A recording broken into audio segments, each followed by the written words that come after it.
Ya, selamat siang Kang Nur. Di sini ada Ya, selamat pertanyaan siang. untuk Kang Nur. Mm-mm.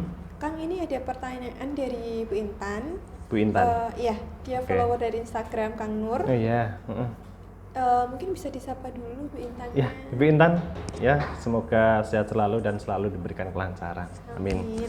Itu. Nah, di sini Bu Intan menanyakan tentang minyak putri duyung. Mm-mm.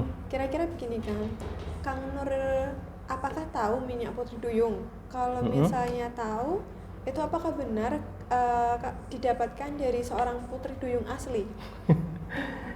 Memang begini ya, kalau kita bahas soal minyak air mata duyung, memang banyak teman-teman kita atau masyarakat luas yang percaya itu memang dari air mata dari ikan duyung atau putri duyung. Seperti yang digambarkan di film, makhluk mitologi yang seperti wujud manusia, wanita, berekor ikan, gitu kan. Yang banyak berkembang memang seperti itu, tapi sebenarnya tidak. Sebenarnya gimana? Sebenarnya enggak. Minyak duyung itu didapatkan dari hewan yang namanya itu adalah dugong. Dugong. Namanya itu dugong. Nah, minyak itu bisa didapatkan dari bisa dari lendir dari si hewan dugong ini, bisa juga memang dari air yang keluar dari mata ikan dugong ini. Nah, itu yang dimanfaatkan adalah itu. Nah, biasanya ini nanti didapatkan itu ketika si dugong sedang berjemur, kemudian dia mengeluarkan keringat, biasanya itu, ataupun air yang memang keluar dari mata dugong itu. Nah, itu bentuknya memang ikan dugong memang bentuknya seperti duyung. Memang seperti duyung. Nanti mungkin bisa ditampilkan di video ya. Nanti ikan dugong itu seperti apa? Sumbernya adalah dari situ sebenarnya. Jadi bukan dari ikan putri duyung yang seperti digambarkan di makhluk mitologi seperti itu. Yang cantik gitu ya? seperti itu. Gitu. Oh gitu. Berarti minyak air mata duyung ini bersumber dari keringat dari ikan duyung tadi, kalau nggak gitu air matanya. Air matanya gitu ya. gitu. Nah, keberadaan duyung ini gimana Kang? Bisa dilihat nggak sih manusia awam kayak? Ya sebenarnya sangat bisa. Itu kan makhluk perairan, makhluk air itu. Apakah di perairan Indonesia juga ada? Banyak sekali, banyak sekali. Dugong itu kalau di perairan kita, laut Indonesia itu bisa dikatakan seperti ini, singa laut. Nah, itu nama aslinya kan singa laut. Kalau masyarakat Jawa Timur itu bilangnya adalah dugong. Nah, dari manfaat dari minyak air mata duyung itu apa aja? Kalau untuk manfaatnya, kita banyak masyarakat kita yang percaya kalau untuk manfaat dari air mata duyung, yang pertama itu untuk buka aura. Ya, buka aura itu kan ada banyak sekali.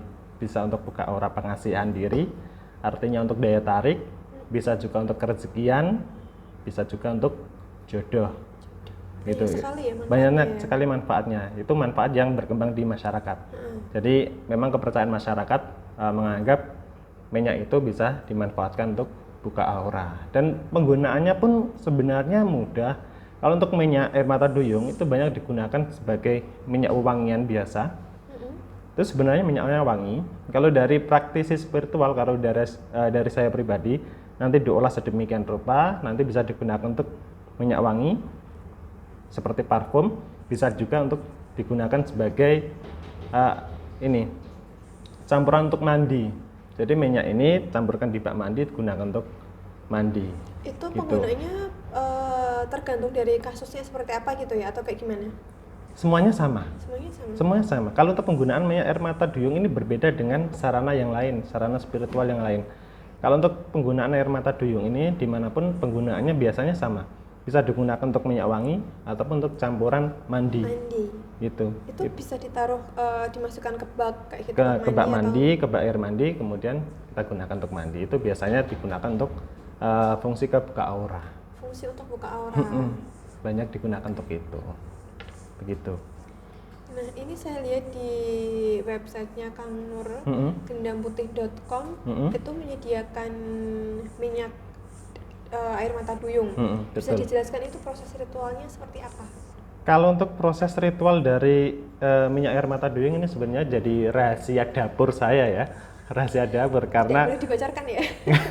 karena untuk proses ritual tentu hanya praktisi spiritual yang paham soal itu, ya kan? Gitu. Kalau untuk proses ritualnya begitu. Kemudian kalau untuk proses laku tirakat, tentunya kita lakukan laku tirakat yang bagaimana memang harus dilakukan sebagai seorang praktisi. Fungsi utamanya adalah untuk ini, transfer energi ke dalam minyak yang digunakan.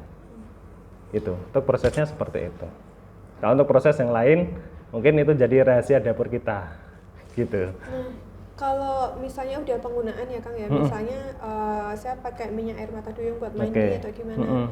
Nah itu reaksinya seperti apa kalau misalnya saya udah pakai itu?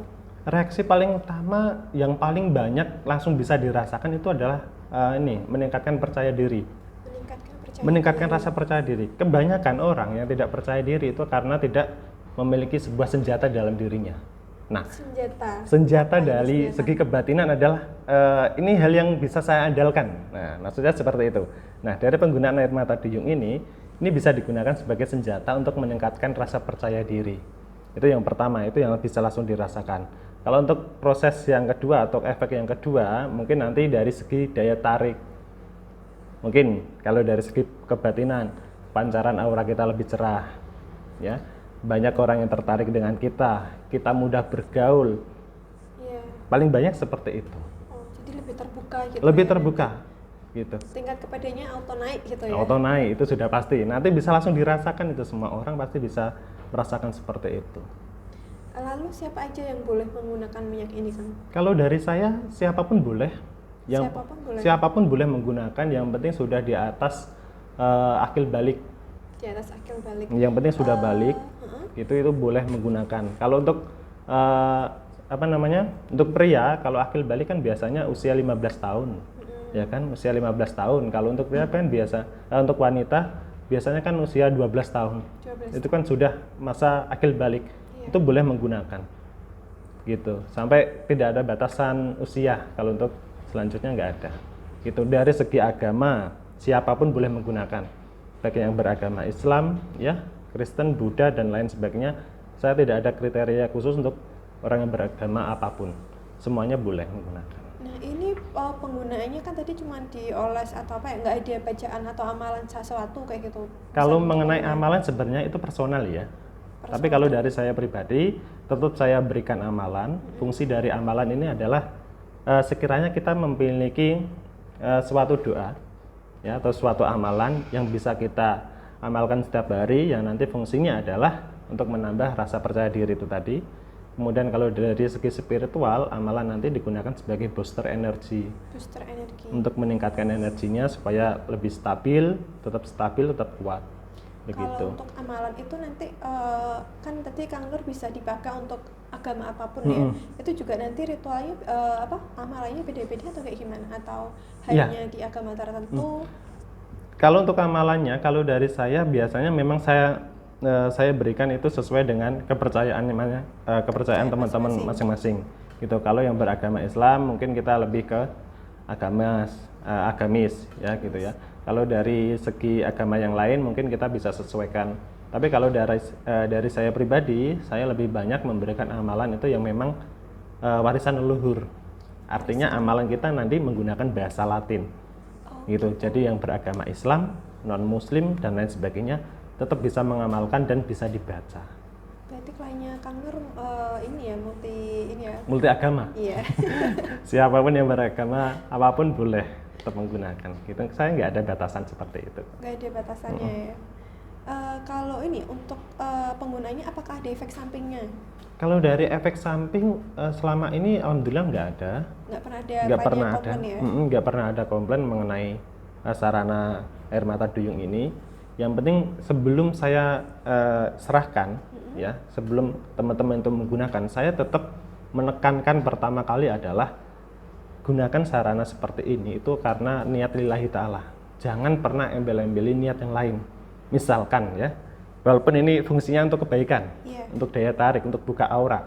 Tapi kalau kita sudah merasakan buka aura kita sudah terpancar cerah, kemudian timbul rasa sombong, rasa riya, itu sudah melenceng niatnya. Nah kalau kayak gitu gimana Kang? Biasanya kalau efek sampingnya? Nah, kalau biasanya sudah seperti itu bukan timbulnya efek samping, tapi berkurangnya manfaat. Begitu, berkurangnya manfaat. Misalnya auranya yang dulunya terang bisa kembali lagi redup. Ya karena bukan salah minyaknya, tapi kita sendiri yang niatnya ya. Niatnya yang sudah beda gitu. Itu berarti tetap mulai dari awal itu niat penggunaan sampai akhir tetap harus konsisten. Betul, gitu.